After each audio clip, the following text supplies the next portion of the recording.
ವಾಸನೆ ಬರ್ತೈತೆ. ಬೀಗ ಇಲ್ಲ, ನಾವು ಹೊಸ ಬೀಗ ಮಾಡಿ ಕೊಡ್ತೀನಿ, ಬೀಗ ಕೊಡ್ತೀನಿ, ಬೀಗ ತೆಕ್ಕಿ ಬನ್ನಿ, ಬೀಗ ತೆಕ್ಕಿ, ಮನೆ ಬೀಗ ತೆಕ್ಕಿ ಅಂತ ಹೇಳಿದ್ದು. 12 ಗಂಟೆಗೆ ನಾವು ಬಂದು ಬೀಗ ತೆಗೆದಿದ್ದೀನಿ ಸರ್. ಬೀಗ ತೆಗ್ದು ಒಳಗಡೆ ಮಹಾಲಕ್ಷ್ಮಿದು ಹೆಣ ಎಲ್ಲ ಫ್ರಿಜಲ್ಲಿ ತುಂಬಿದ್ದು ಸರ್.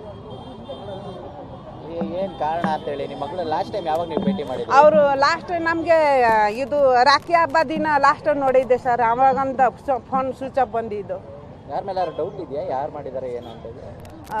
ಏನು ಗೊತ್ತಿಲ್ಲ ಸರ್. ಅವರು ಫ್ರೆಂಡುಗಳು ಎಲ್ಲ ಏನು ಎಲ್ಲ ಗೊತ್ತಿಲ್ಲ ನಮಗೆ. ಆಮೇಲೆ ಅವ್ರ ಹಸ್ಬೆಂಡ್ ಕೂಡ ಒಂದಿಷ್ಟು ಹೇಳ್ತಾರೆ ಬೇರೆಯವ್ರ ಜೊತೆ ತುಂಬ ಕ್ಲೋಸ್ ಆಗಿದ್ರು ಅಂತೇಳಿ. ಅವ್ರ ಮೇಲೆ ಏನಾದರೂ ನಿಮ್ಗೆ ಅನುಮಾನ ಇದೆ? ನೀವು ಅವ್ರನ್ನ ಯಾವತ್ತಾರು ನೋಡಿದ್ರೆ ಹೇಗೆ?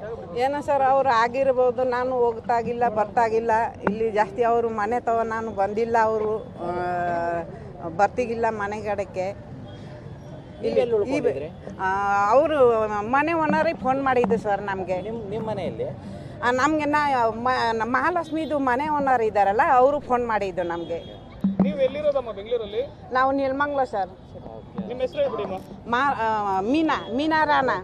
ಏನು ಹೇಳ್ತೀರಾ ಮೇಡಮ್, ನಿಮ್ಮ ಮಗಳನ್ನ ಈ ಥರ ಹಿಂಗೆಲ್ಲ ಮಾಡಿದ್ದಾರೆ? ಈ ಥರ ಮಾಡಿದ್ದಾರೆ ಸರ್. ನ್ಯಾಯ ಮಾಡಬೇಕು ಸರ್, ಅವ್ರಿಗೆ ನ್ಯಾಯ ಕೊಡಬೇಕು ಸರ್. ನೀವು ಎಲ್ಲ ಸೇರಿ ಮಗಳಿಗೆ ಮಾಡಿದ್ದಾರೆ, ನಾಳೆ ಇನ್ನೊಬ್ಳಿಗೆ ಮಗಳಿಗೆ ಮಾಡ್ತಾರೆ ಸರ್. ಆ ಥರ ಫೀಸ್ ತುಂಬ್ತಾರೆ ನೋಡಿ ಸರ್.